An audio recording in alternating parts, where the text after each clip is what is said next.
मेरा नाम कमांडर अशोक राउत है। मैं नेवी से रिटायर्ड हूँ और राष्ट्रीय संघर्ष समिति EPS 95 की जो है उसका मैं राष्ट्रीय अध्यक्ष हूँ। सर, क्या ऐसी प्रमुख मांगे आज जो आप जंतर मंतर आए हैं? हमारा ये संघर्ष काफ़ी सालों से चल रहा है। पिछले 3 सालों से राष्ट्रीय संघर्ष समिति ने पूरे देश के पेंशनर्स को इकट्ठा कर एक बहुत बड़ी लड़ाई हमने छेड़ी है। हमारी जो मांगे है कि इन लोगों ने हर महीने अपने पेमेंट से अंशदान किया है, अपने वेतन से अंशदान किया है, ताकि 60 साल की उम्र के बाद उन्हें अपनी सामाजिक सुरक्षितता मिले, उन्हें पेंशन मिले। हर एक का पेंशन फंड में 20 लाख रुपए जमा है अगर देखा जाए तो, क्योंकि 541 रुपए हर महीने इन्होंने भरे हैं। अब इतना पैसा जमा होने के बाद भी 60 साल की उम्र के बाद सरकार इन्हें 200 से 2500 रुपए तक की पेंशन देती है, जो 2 लोगों के लिए बिल्कुल ही पूरी नहीं पड़ती। तो इसलिए हमारी जो मांग है 7,500 रुपए पेंशन और उसके ऊपर महंगाई भत्ता मिलना चाहिए कम से कम। दूसरी बात, जो सुप्रीम कोर्ट का निर्णय है जिससे पूरे वेतन पर पैसा काटकर पेंशन देना, ये सुप्रीम कोर्ट ने कहा है उस पर अमल होना चाहिए, वो लागू होना चाहिए। ये हमारी दूसरी मांग है। तीसरी मांग है सभी को, EPS के सभी कर्मचारियों को, रिटायर्ड लोगों को, उनको और उनके पत्नी को स्वास्थ्य सुविधाएं दी जाए, अच्छी स्वास्थ्य सुविधाएं।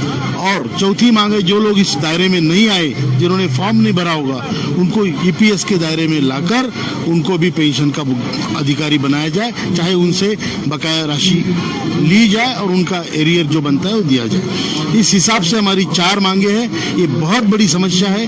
29 राज्यों में हमारी संगठन है जो ये कार्यरत इसका काम में है।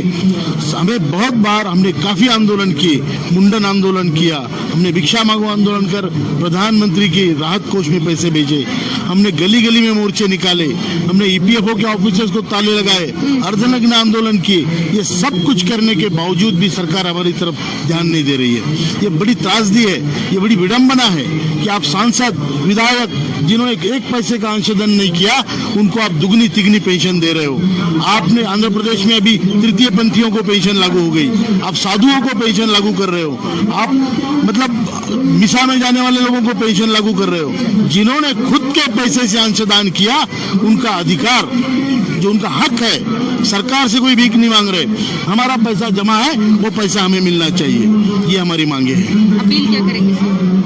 अपील गवर्नमेंट से मेरी ये अपील है कि ये सरकार ने सत्ता में आने से पहले, इनके प्रवक्ता जावड़ेकर जी ने ये वचन दिया था, जो YouTube पे अवेलेबल है, कि उन्होंने कहा था कि हमारी सरकार आने के बाद 90 दिनों में हम आपको कोशियारी कमेटी लागू करेंगे। कोशियारी कमेटी मतलब 6 साल पहले 3,000 रुपया कम से कम और उस पर महंगाई भत्ता। उसी से डिराइव की हमने मांग है 7,500 और महंगाई भत्ता आज के जमाने में 2 लोगों को जीने लायक। तो हमें आशा है कि ये सरकार कुछ करेगी, क्योंकि ये उनका वादा था, इसलिए हमें उस पर आशा है। मोदी जी से हमें बहुत अपेक्षाएं हैं, उन्होंने करना चाहिए। अगर वो करते हैं तो हमारी संगठन घर की रोटी खा के उनका काम करेंगे, अगर नहीं तो हम घर की रोटी दुगनी खाएंगे और उनको हराने का काम करेंगे। वही देश पे राज करेगा।